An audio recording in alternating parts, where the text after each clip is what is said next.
Hello friends, welcome back my YouTube channel. मैं हिमांशु नारायण आप सभी का एक बार फिर से हमारे YouTube channel Himanshu study centre पर स्वागत करता हूं। आज हम लोग पढ़ेंगे अभिवृत्ति, अभिक्षमता और रुचि। तो अक्सर पूछा जाता है अभिवृत्ति क्या है, अभिक्षमता क्या है और रुचि क्या है। तो चलिए हम आज का क्लास शुरू करते हैं।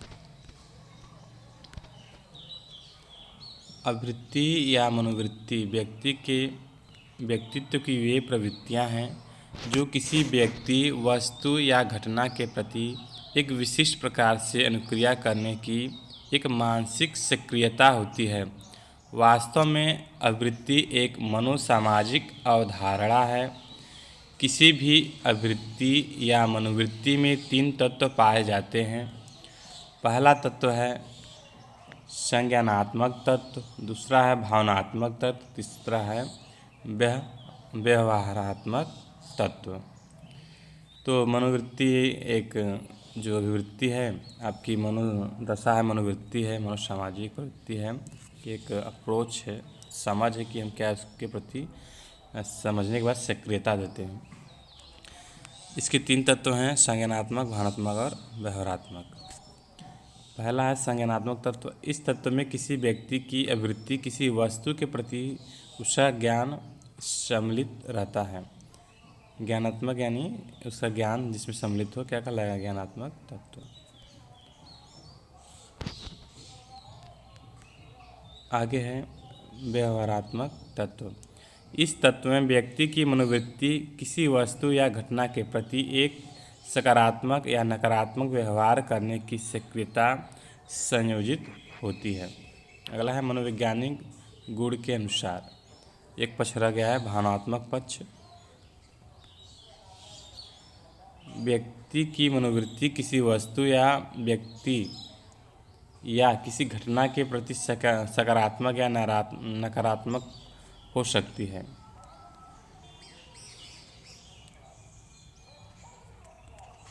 भावनात्मक पक्ष यानी किसी भी मनोवृत्ति के प्रति व्यक्ति की सकारात्मक या नकारात्मक पक्ष। आगे मनोवैज्ञानिक है गुण के अनुसार। अभिवृत्ति किसी परिस्थिति, व्यक्ति या वस्तु के प्रति किसी विशेष ढंग से, किसी विशेष सघनता से प्रतिक्रिया करने की तत्परता है। परीक्षा उपयोगी नोट्स दिया गया है। अभिवृत्ति सदैव अर्जित होती है। अभिवृत्ति सदैव वातावरण से प्रभावित होती है। Yes factor Spearman. अभिवृत्ति मापन का प्रयास मनोवैज्ञानिक, समाजशास्त्री, शिक्षाशास्त्री और प्रशासकगण करते रहे हैं, लेकिन सर्वप्रथम 1927 ईस्वी में यल थर्स्टन ने अभिवृत्ति मापन के लिए तुलनात्मक निर्णय का नियम के सिद्धांत को दिया था। चलिए आज जाने हम कौन कौन से सिद्धांत हैं इसके अभिवृत्ति मापने के, कौन कौन से नियम हैं। 3 प्रमुख सिद्धांत हैं जो निम्नवत है: स्केलिंग विधि, प्रत्यक्ष प्रश्न विधि और तीसरा है अवलोकन विधि। चलिए हम देखते हैं कौन कौन सी विधियाँ इसको डिटेल्स में जानें। स्केलिंग विधि में है हमारा, स्केलिंग विधि में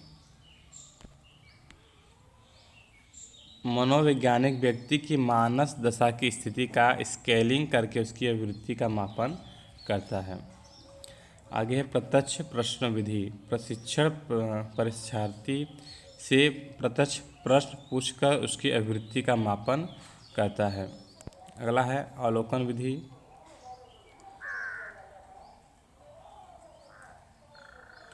प्रशिक्षक मानव के प्रतिदिन की दिनचर्या के आधार पर उसके व्यवहारिक परिस्थितियों का अवलोकन करके उसकी अभिवृत्ति का मापन करता है।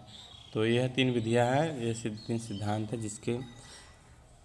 जिससे हम व्यक्ति की अभिवृत्ति की मापन करते हैं। उसके बाद अगला है अभिक्षमता क्या है, एप्टीट्यूड क्या है। अक्सर हम कहते हैं कि बहुत ही एप्टीट्यूड में है, तो उसका अर्थ हम जानें कि क्या है इसका मतलब। अभिक्षमता से तात्पर्य उस जन्मजात या सहज शक्ति से है जिसके कारण व्यक्ति किसी कार्य विशेष को करने में अपनी दक्षता सिद्ध करता है। जो एक जन्मजात या अमूर्त शक्ति है जिनको मनोविज्ञान की भाषा में अभिक्षमता एप्टीट्यूड कहते हैं। ठीक है। अभिक्षमता व्यक्ति द्वारा विशिष्ट क्षेत्र में कोई गुण या कौशल सीखने की एक स्वतः जन्मजात या अंतः शक्ति है। जैसे अभिक्षमता को परिभाषित करते हुए फ्रीमैन ने कहा है कि उन गुणों के संयोग जिनसे कुछ विशिष्ट ज्ञान एवं असंगठित अनुक्रियाओं के सेट की कौशलता, जैसे कोई भाषा बोलना, गायन बनाना, यांत्रिक कार्य करना आदि को सीखने की क्षमता का पता चलता है, उसे हम क्षमता या एप्टीट्यूड कहते हैं। अभिक्षमता के मापन समानतः सभी मनोवैज्ञानिकों का मत है कि अभिक्षमता मापन के लिए मानक परीक्षण का प्रयोग किया जाता है। मानक परीक्षण के आधार पर अभिक्षमता के मापन को उसकी प्रकृति या स्वभाव के आधार पर 3 वर्गों में विभाजित किया गया है। पहला वर्ग सामान्य अभिक्षमता, दूसरा है भेदक अभिक्षमता, तीसरा है विशिष्ट अभिक्षमता। ठीक है। तो तीसरा तत्व था हमारा रुचि। अब हम रुचि के बारे में पढ़ेंगे। रुचि क्या होती है? रुचि एक आंतरिक या जन्मजात प्रेरक शक्ति है। रुचि से तात्पर्य किसी उद्दीपक अथवा वस्तु क्रिया के प्रति सुख की अनुभूति से होता है। यह भी यथार्थतः सत्य है कि किसी लक्ष्य या कार्य में सफलता प्राप्त करने के लिए अभिक्षमता और योग्यता के साथ रुचि का होना आवश्यक है। रुचि नहीं होगा तो हम हमारा जो मन है कार्य करने का मन नहीं करेगा और उसको हम आगे तक नहीं कर पाएंगे। तो रुचि का भी होना आवश्यक है।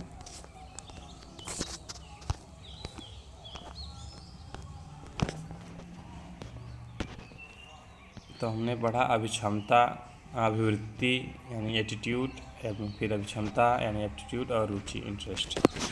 ठीक है। तो आगे हम चलते हैं और देखते हैं क्या दिया है इस गंगा पब्लिकेशन के बुक में।